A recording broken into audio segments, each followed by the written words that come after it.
नमस्कार दोस्तों, सुरेन हिंदी क्लास में आप सभी का स्वागत है। और छंद की क्लास हमारी चल रही है। छंद में हमने 2 क्लासें अब तक ली है। पहली क्लास में छंद का परिचय पढ़ा है, छंद के प्रकार पढ़े हैं, मात्रिक और वर्णिक छंद पढ़ा है, मात्राओं की गणना के बारे में जाना है, गणों की गणना कैसे की जाती है वो जाना है। दूसरी क्लास में हमने कुछ अर्ध सममात्रिक छंद और सममात्रिक छंद पढ़े हैं। हमने दोहा पढ़ा है, सोरठा पढ़ा है और रोला और चौपाई जो सममात्रिक छंद है इनको भी पढ़ा है। अब हमारे पास 2 सममात्रिक छंद हैं। सममात्रिक छंद गीतिका और हरि गीतिका। देखिए, गीतिका, हरि गीतिका, हरि गीतिका। गीतिका जो छंद है और हरि गीतिका छंद है, पहला तो सबसे ज्यादा प्रश्न आता है मात्राओं से संबंधित, यानी 14 और 12 कुल 26 मात्राएं होती हैं। यह एक सममात्रिक छंद है। और ये हरि गीतिका जो है इसमें 16 और 12 मात्राएं होती हैं, कुल 28 मात्राओं का छंद है।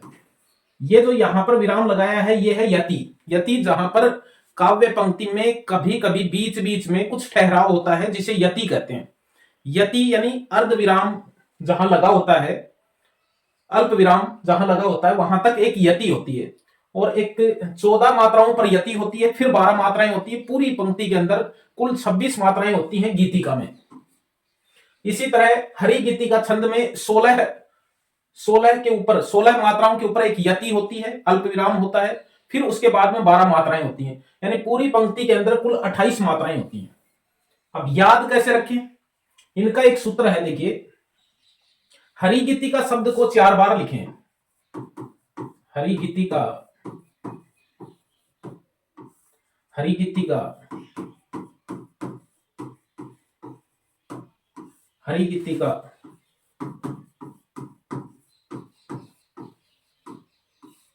और हरि गीतिका।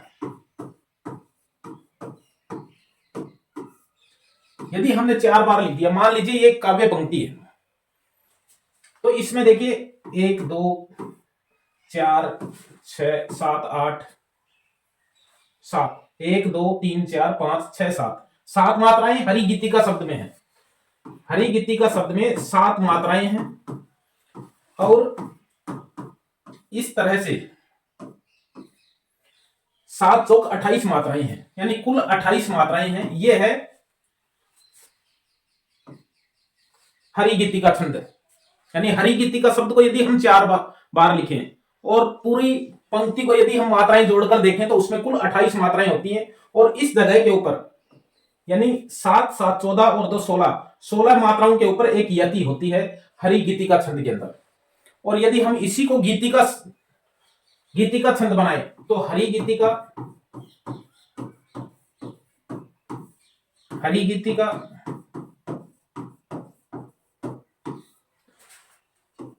14 12 पर यति होती है, गीतिका और हरि गीतिका। यह है गीतिका छंद। कुल 26 मात्राएं, 14 के ऊपर यति हुई है, इसमें 16 के ऊपर यति हुई है यहां तक, और फिर उसके बाद में 12 है। ये हरि गीतिका छंद है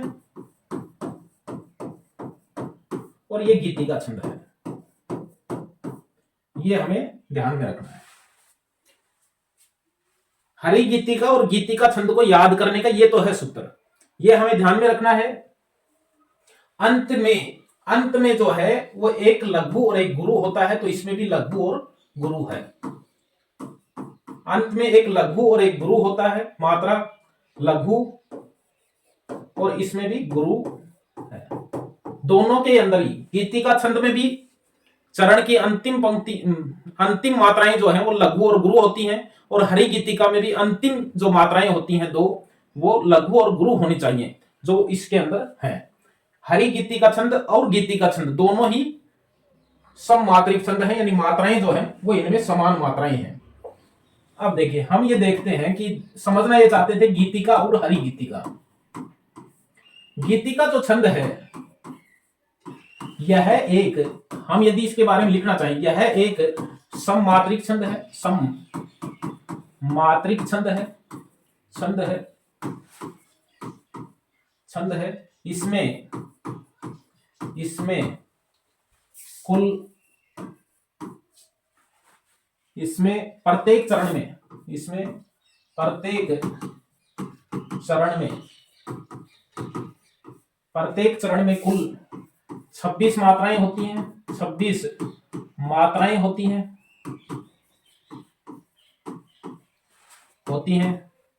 इसके 14-12 पर यति होती है, यानी चरण में कुल जो है 26 मात्राएं होती हैं, 14-12 पर यति होती है, सब मात्रिक छंद है। अंत में जो है वो लघु गुरु का विधान है। अंत में एक लघु व एक गुरु मात्रा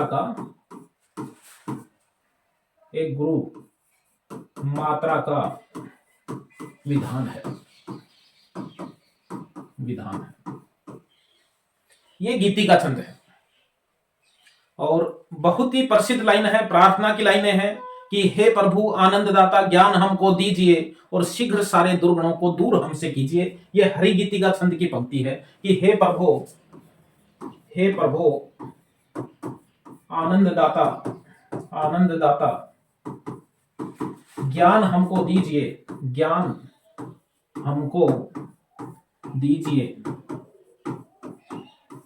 शीघ्र सारे दुर्गुणों को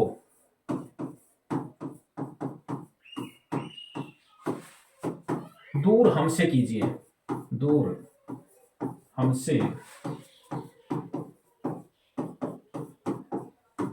ये देखिए, ये है गीति का छंद। प्रत्येक चरण, इसमें कुल 4 चरण होते हैं। ये हमें ध्यान में रखना है कि कुल 4 चरण होते हैं, गीति का छंद में भी, हरि गीति का छंद में भी, दोहा में भी, सोरठा में भी, उल्लाला में भी, और ये जो हमारे छंद हैं चौपाई छंद में भी, रोला छंद में भी 4-4 चरण होते हैं प्रत्येक छंद में।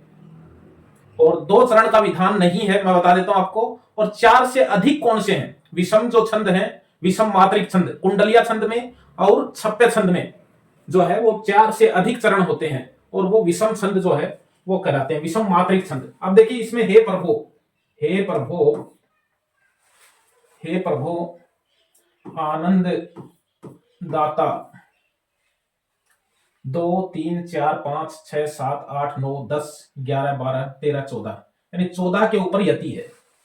हे प्रभु आनंददाता 2 3 4 5 6 7 8 9 10 और 11 12 के ऊपर यति है। 14 और 12 जो है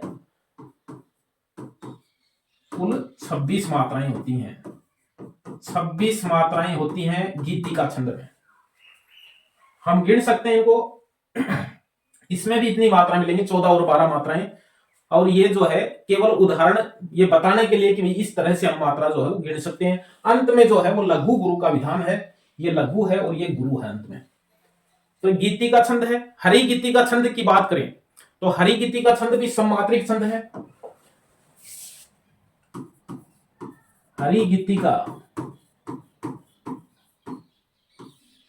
छंद यह एक सममात्रिक छंद है। सममात्रिक छंद है। इसके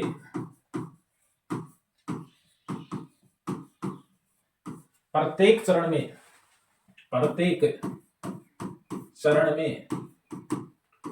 16-12 के साथ कुल 28 मात्राएं होती हैं। 28 मात्राएं होती हैं। अंत में एक लघु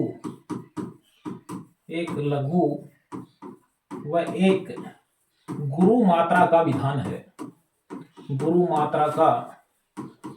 है। ये हरि गीति का छंद है। 4 बार हरि गीति का शब्द लिखें तो उसमें 28 मात्रा हो जाती हैं। हरि गीति का शब्द में कुल 7 मात्राएं हैं, कुल 28 मात्रा चाहिए हमें। और यदि हम इसका उदाहरण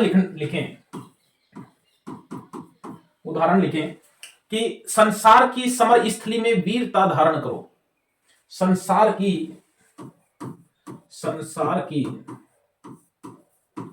समर स्थली में वीरता धारण करो, वीरता धारण करो। संसार की समर स्थली में वीरता धारण करो और चलते हुए निज इष्ट पथ पर संकटों से मत डरो। ये देखिए दो मात्रा, एक दो एक एक दो एक दो दो दो एक दो दो एक एक एक और दो मात्रा, यानी 16 के ऊपर यति होगी 16 मात्राओं में। तो इसमें देखिए 2 4 5 2 7 8 9 10 11 12 13 14 15 16, ये यहां पर यति है। फिर उससे आगे 12 मात्राएं, 2 3 4 5 6 7 8 9 10 11 12, कुल 12 मात्राएं। ये देखिए 16 के ऊपर यति है, यहां यति है, और फिर 12 मात्राएं हैं और कुल 28 मात्राएं हैं। 28 मात्राएं हैं, कुल 28 मात्राएं हैं। इसमें कितनी थी? इसमें यदि हम देखें तो इसमें कुल 26 मात्राएं थी, यानी गीतिका में 26 मात्राएं हैं और हरि गीतिका के अंदर कुल 28 मात्राएं हैं। दोनों ही सममात्रिक छंद हैं और परीक्षा में जो है वो बहुत बार जो है ये पूछे जाते हैं। अब हम बात करते हैं विषम मात्रिक छंद की। ये देखिए सममात्रिक छंद और अर्ध सममात्रिक छंद हमने पढ़े हैं। विषम मात्रिक छंद की यदि हम बात करें, विषम मात्रिक छंद यानी जिनमें मात्राएं समान नहीं है, सभी चरणों में मात्राएं समान नहीं है, विषम मात्रिक छंद। विषम मात्रिक छंद जो पाठ्यक्रम में चलते रहते हैं उनमें नंबर 1 है कुंडलिया, और नंबर 2 पे है छप्पे छंद। छप्पे में तो देखो नाम से ही पता चल रहा है 6 चरणों का छंद है। छप्पे जो है वो 6 चरणों का छंद है, और कुंडलिया जो है इसमें भी 6 पंक्तियां होती हैं, इसमें भी 6 पंक्तियां होती हैं। कुंडलिया छंद जो है ये